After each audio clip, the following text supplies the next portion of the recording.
السلام عليكم ورحمة الله وبركاته. أهلا بكم في نون والقلم. بالطبع أنا مسلم، ولا يمكنني ولا أستطيع ولا أريد أن أنزع القداسة عن لغة القرآن، لكن حين نناقش غير المسلمين فينبغي أن نخاطبهم بما يستطيعون فهمه ويؤمنون به من منطق وقواعد لا يمكنهم إنكارها، والقرآن قادر.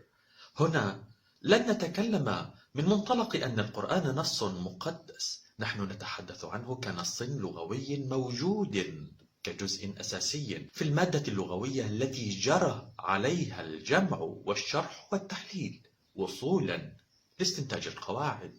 فكرة الأخطاء في القرآن من خلال الاستشهاد بالمعاجم أو بكتب النحو هي فكرة تناقض نفسها، لأننا إذا تساءلنا أو توقفنا قليلا عند نشأة المعاجم أو كتب النحو نجد أن المعاجم عبارة عن رصد مفردات اللغة من خلال النصوص أو الجمل التي تداولها أهل هذه اللغة منذ بداية اللغة حتى وقت الرصد، إضافة إلى درجة من درجات التأويل أو الشرح التي يقوم بها مؤلف المعجم أو من ينقل مؤلف المعجم آراءهم في شرح هذه الكلمة ومحاولتهم لاستنتاج معنى الكلمة من خلال سياقات وردت فيها. وكل المعاجم العربية نشأت بعد نزول القرآن بمدة كبيرة. طيب، ده على مستوى المفردات والألفاظ.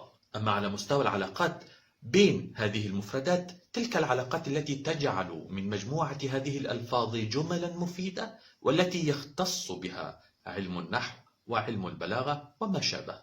فتجد أن 1. علماء النحو كونوا قواعدهم من خلال استقراء النصوص السابقة من بداية ما وصلهم عن اللغة حتى وقت معين يحددونه. تحديدهم راجع لرأي لهم مبني على تصور خاص بهم، وهم كونوا هذا التصور بناء على ما آمنوا به من أفكار، وليس لقانون إلهي مثلا أوجب التوقف عند هذا التحديد. يجمعون عينات مختلفة ويخرجون بقاعدة نحوية أو اشتقاقية تنطبق على أمثلة كثيرة جدا، لكن تجد بعض الأمثلة لا تنطبق عليها هذه القاعدة، فيقول النحاة عنها إنها سماعية وليست قياسية.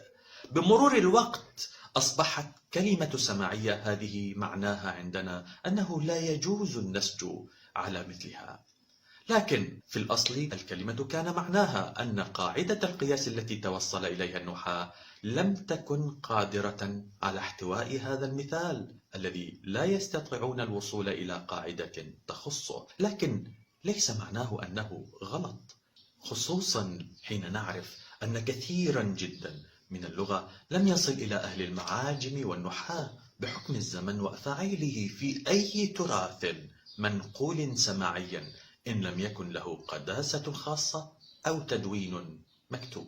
أكرر، أنا الآن لا أريد أن أقول في هذه النقطة إننا ينبغي أن نعامل القرآن معاملة مقدسة، وأن القرآن حجة على المعاجم وكتب النحو وليست المعاجم حجة على القرآن، وكل هذا الكلام انسوه. لكن ببساطة القرآن كان جزءا أكيدا وأساسيا من البيئة اللغوية الواقعية الحيوية الموجودة قبل أن يوجد علماء النحو وعلماء المعاجم أنفسهم. فالمنطقي، وباعتبار أن مهمة عالم المعجم مهمة رصد وشرح المفردات الموجودة سابقا من خلال سياقاتها وطريقة فهمه هو الآخر لهذه السياقات التي قد تختلف عن طريقة فهم أو تلقي الآخرين لنفس السياق أو لنفس الألفاظ، وباعتبار أن مهمة عالم النحو رصد وشرح العلاقات بين هذه المفردات من خلال سياقات وردت فيها، فليس من المنطقي أن يكون فعلا كلام الراصد حجة على مادة موجودة بالفعل قبل أول عملية جمع تقريبا بدأت بفضل ارتباط الرواة والعلماء في أواخر القرن الهجري الأول.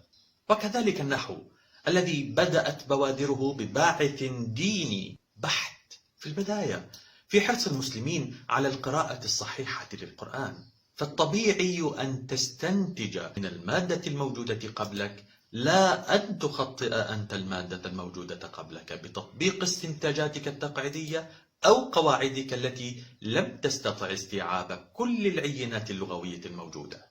إذن هذا يجعلك تشك في قدرة مؤلف القاعدة لا في صحة العينات اللغوية الواقعية الموجودة قبل القاعدة وقبل المؤلف. إذن موضوع أن في القرآن خطأ لغويا هو موضوع أسطوري في الواقع، شيء شبيه بالخيال اللا علمي. نون